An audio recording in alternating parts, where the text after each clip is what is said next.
हिंदू आस्था का अपमान करना इन लोग की फितरत हो गई है। बोले राहुल गांधी आपको हो क्या गया है? आप बिल्कुल माओवादी एनजीओ से गिर गए हैं क्या? राहुल गांधी के बारे में प्रशांत किशोर की एक टिप्पणी मैंने एक कार्यक्रम में देखी। उनसे सबके बारे में पूछा गया कि राहुल गांधी की एक विशेषता है, वो 10 साल से बार बार हार रहे हैं, फिर भी समझते हैं कि मैं ठीक हूं। हिंदू आस्था का अपमान करना इन लोग की फितरत हो गई है और ये सिर्फ वोट बैंक के लिए होता है।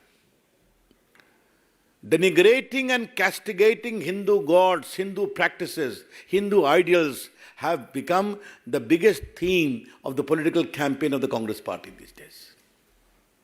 And this we are saying with full sense of responsibility. अब जरा उनका एक्सप्लेनेशन देखिए, एक्सप्लेनेशन तो और जोरदार है। बाकी तो उन्होंने कहा, अब देखिए जिस शक्ति का मैंने उल्लेख किया, जिस शक्ति से हम लड़ रहे हैं, उस शक्ति का मुखौटा मोदी जी है। तो हिंदू धर्म की वो शक्ति है क्या? ये क्या कहना चाह रहे हैं आप? और बाकी तो जो उन्होंने किया वो ऐसी शक्ति जिसमें आज भारत की आवाज को, भारत की संस्थाओं को, सीबीआई, आईटी, ईडी, चुनाव आयोग को, मीडिया को अपने चंगुल में दबोच लिया है, आपको भी। मतलब किसी लोकतांत्रिक संस्था में राहुल गांधी विश्वास नहीं करते हैं क्या? इसलिए कि उनको वोट नहीं मिलता। तो आप अनाप शनाप बकेंगे, देश की आस्था का अपमान करेंगे और आपसे सवाल पूछेगी मीडिया, तो मीडिया चंगुल में है। और चुनाव आयोग पर क्या कहा उन्होंने? अभी तो आपकी पार्टी जीती ना कर्नाटका में और हिमाचल में, यही चुनाव आयोग के माध्यम जीती है ना, उसी ईवीएम के माध्यम जीती है ना। तो क्या कहना चाह रहे हैं आप? दो ही रास्ते हैं, या तो उनको मालूम है कि उनकी हार जबरदस्त होने वाली है तो पहले से ही अपना एलिबाई खोजो, और दूसरा है कि वो ईमानदारी से लड़ना नहीं चाहते हैं। दो ही रास्ते हो सकते हैं ना।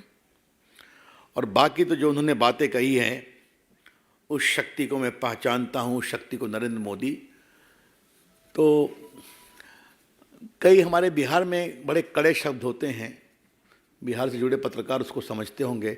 मेरे मन में आया उसका प्रयोग करूं मैं, लेकिन फिर कहा छोड़ देते हैं।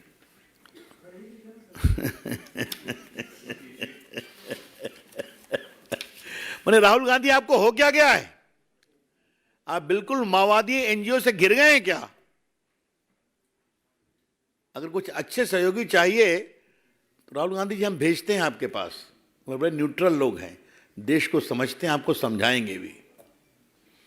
लेकिन राहुल गांधी के बारे में प्रशांत किशोर की एक टिप्पणी मैंने एक कार्यक्रम में देखी और मैं उससे बहुत प्रभावित हुआ। उनसे सबके बारे में पूछा गया कि राहुल गांधी की एक विशेषता है, वो 10 साल से बार बार हार रहे हैं, फिर भी समझते हैं कि मैं ठीक हूँ और मुझे कोई बदलाव करने की ज़रूरत नहीं है। आज कल की उनकी टिप्पणी उसी को कंफर्म करती है कि I M right, I am always right. मित्रों, इसकी बहुत दुर्भाग्यपूर्ण है, हम इसकी बहुत भर्त्सना करते हैं। एक दो बातें इसी संदर्भ में और कहनी है कि ये कोई पहली बार तो नहीं कह रहे हैं। यूरोप गए थे, आपको मालूम होगा, तो भारत की संस्कृति पर कितनी बड़ी बात कहे थे। आप तो काफ़ी लिखते पढ़ते हैं, तो आपको तो ज्ञात होगा ही, हैं? और वो एक अमेरिकन डेलीगेशन आया था, प्रेसिडेंट थे, तो उन्होंने कहा कि Hindu extremism is more dangerous than terrorism. याद है ना आपको? और बाकी तो उन्होंने कभी खुलकर विरोध नहीं किया। और ये कहाँ कहाँ? शिवाजी पार्क में। और याद करिए, लास्ट टाइम उन्होंने सावरकर की आलोचना की थी मुंबई में कि I am not Savarkar, I will not apologise. तो उनको, या तो राहुल गांधी को इतिहास की समझ है, इस पर मुझे संदेह है, लेकिन जो पढ़ाते हैं उनको कम से कम बाकी तो देखना चाहिए, कांग्रेस पार्टी का क्या इतिहास है।